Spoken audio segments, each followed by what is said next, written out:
Rusija, oblast Kaluga, selo Zubovo. Crkva Djevice Marije s velikim visokim zvonikom. Stojim pod zvonikom.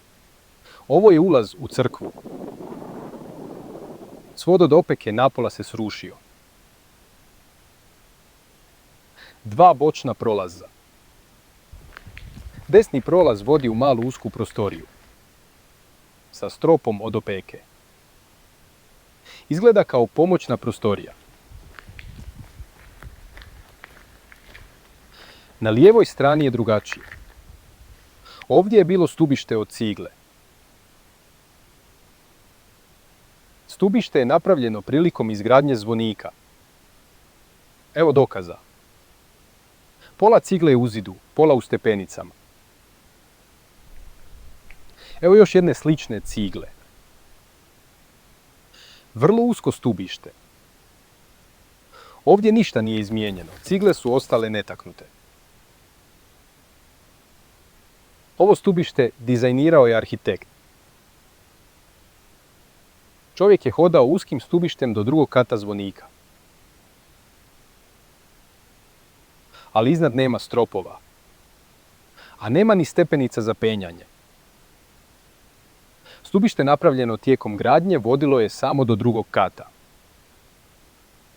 Uspinjao sam se stepenicama od opeke. U zidu zvonika su nezgrapne niše. Ne kao niše za pričvršćivanje podnih greda. Ova rupa očito nije za gredu. I ovdje je traljavo. Ostaci piljenih drvenih balvana. Preteki su za izdržljiv strop. Također nespretna rupa. Ovdje se ne može umetnuti jaka kvadratna greda.